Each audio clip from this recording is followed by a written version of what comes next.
today I'm representing if you guys haven't seen the actual musket fire, hang out. So today I'm representing a British soldier who would have been here during the American Revolution. You might want to wait for a couple of minutes. There's another group coming. If you don't want to repeat yourself. They'll be here in time. Okay. Don't worry. So, as a very brief story, you kind of heard some of it. The French are the ones who originally built this place. During the French and Indian War, the British come, lay siege to the fort, and take it. It is then a British fort all the way through the American Revolution. So I'm representing today the 8th Regiment. They were sent here in 1774. They expected to be here for 2 years, but during that deployment, of course, the war begins, and they are stuck here for 11 years. Wow. Now, most of those guys would be issued one of these. This is called a brown bess, or a smooth-bore flintlock musket. So the way this works is you have this piece of stone or flint here. When I pull the trigger, this flint is going to fly forward and strike steel. And so when that happens, it creates a little spark. The spark will fall down into this pan, where there'll be just a little bit of black powder, and there'll be a small explosion. That'll go up through the vent hole and into the breech here, where it'll actually set off the real round. Now, when I say that it is a smooth bore, I mean that it doesn't have any of the rifling or the grooves that modern rifles have. That's what gives them all their accuracy. So basically, this is taking a ball and just lobbing it at the enemy and kind of hoping it goes about where you hoped. As a British soldier, I would actually be trained on the firing range, so my accuracy would be pretty good. I would be able to hit what I'm aiming at about 90% of the time at 100 yards. So it's not great, but it's very good for the time. To combat some of the problems with this musket, you will actually have soldiers in huge long lines, shoulder to shoulder, firing all at the same time. The idea is that I might shoot and not hit something, but if 100 of us shoot or 1,000 of us shoot, someone will hit something. So to do that, I'm going to start by taking a pre-made cartridge. If this were real, it would actually have a ball at the bottom. I'm going to rip this open,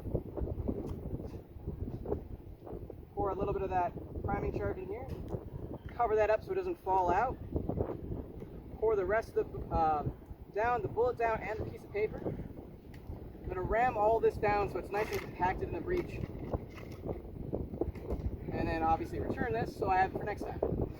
You're now loaded, and the next 3 steps go from safety to the firing, aim, and then actually fire. So if you want to cover your ears, now's the time. Oh, wait, hang on just 1 second. Oh, absolutely. Come inside. They don't like the sound.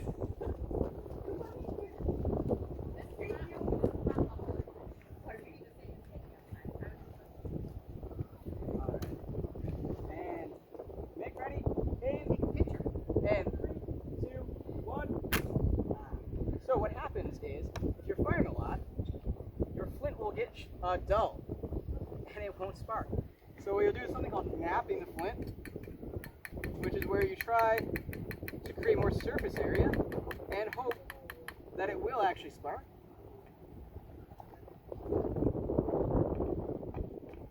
Try this again. And again, make ready. And 3, 2, 1. Interesting fun fact. Here at Fort Niagara, we fire significantly more than a soldier would on the battlefield, which means that our guns get really gunked up and sometimes don't fire. And they're actually less reliable than a period one, which is interesting. So what I'm trying to do is just clean this off to make sure there's no residue getting in the way of creating that spark, and hopefully this last time will work. And the time. I think it's gonna fire now. I'm gonna nap it a little bit more too, because that wasn't very helpful. Alright, 3rd time's the charm. And 3, 2, 1. Whoa! So what could happen too is if you're with 100 other guys who are all firing, you might not realize that your gun didn't go off, which does sometimes create problems of guys loading and loading and loading and never actually igniting their weapon, which is hugely problematic. If you guys have any more questions, feel free to let me know. I want to make sure that you can go through the castle if you haven't already done that.